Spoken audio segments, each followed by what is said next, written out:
Hello. Today I'd like to share with you a few tips on holding bar chords. They are challenging, but just be patient with yourself, and I'll try and give you some ideas about how to approach them, and just give it a little bit of time and patience. And I got there, you will get there too. To begin with, let's work up on the 5th fret. It's easier here than down on fret 1, so I'm going to start with something to avoid.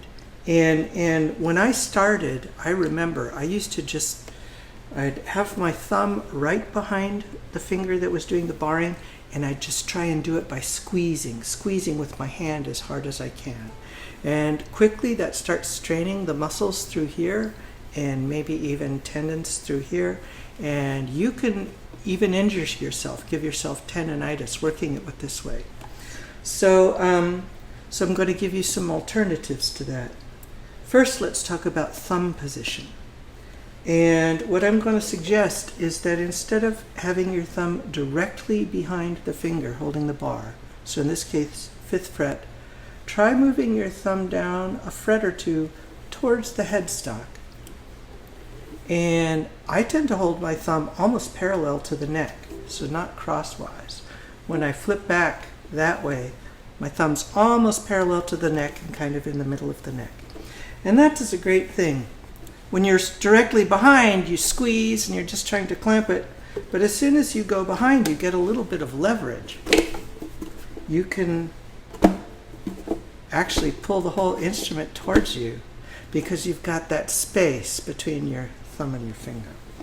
Now I'm going to give you another tip that's worked well for me. I got this one from Craig Chee, one of my teachers.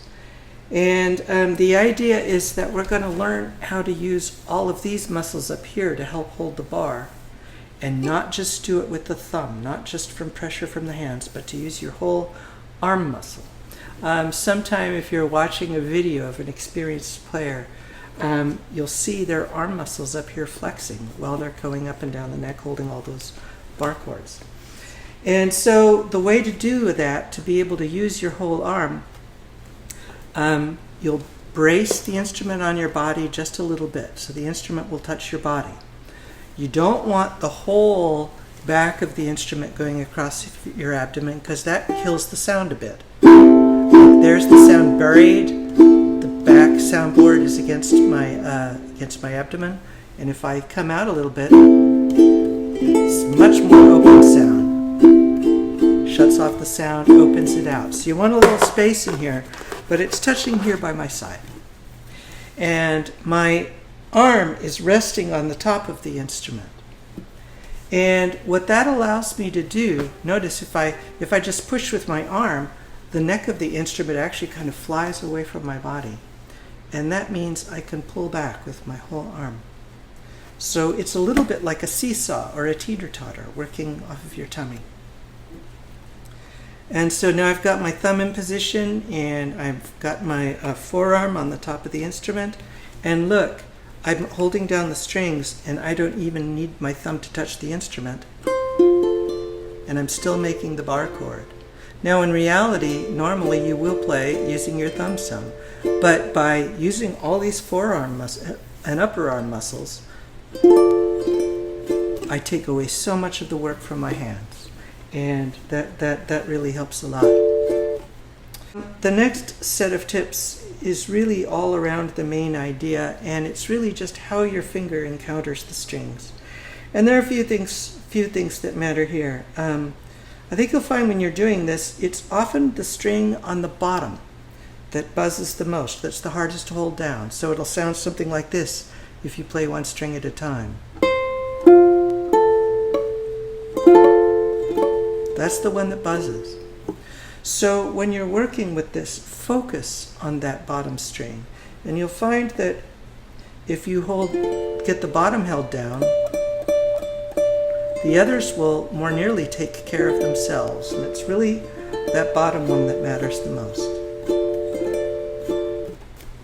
So an exercise that you can do to practice this is to just work, first we'll work with one string and just add one string at a time till we've got all 4.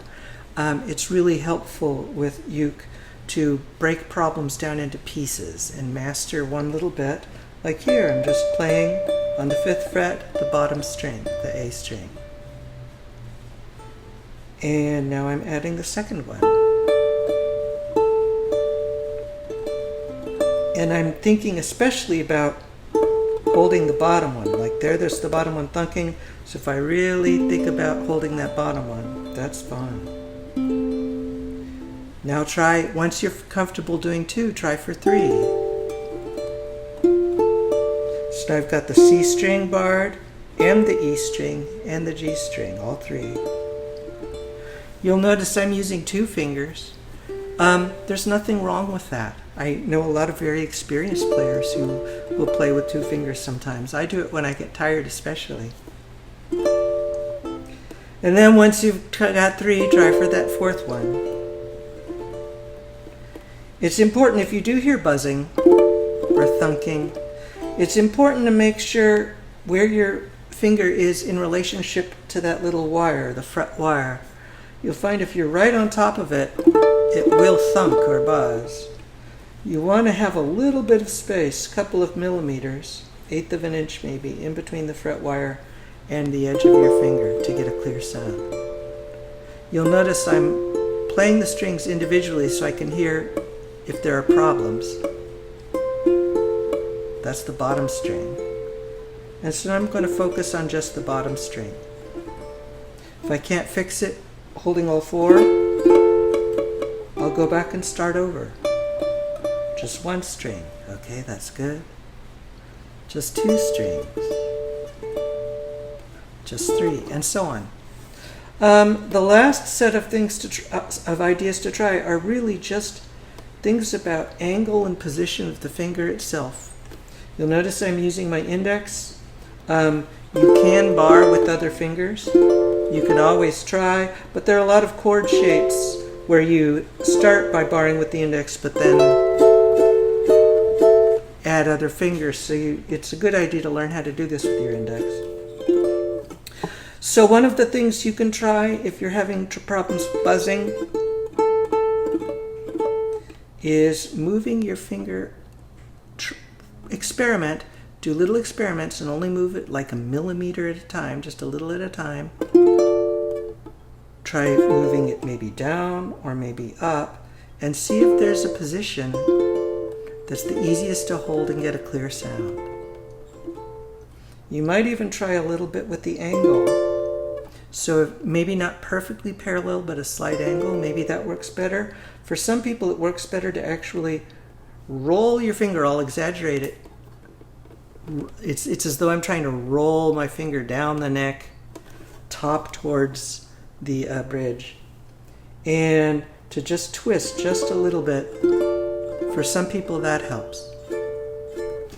Okay, so that's a few ideas about bar chords. Practice them. Again, practice up here in the middle of the instrument where it's easier when you're first learning. And try 2, 3, 4, 5 minutes a day max. But then do it again tomorrow and do it again the day after and try again the day after. And sooner or later, I hope you'll find that these tips, some of these will work for you. And if you are patient with it and keep working at it, you will make progress.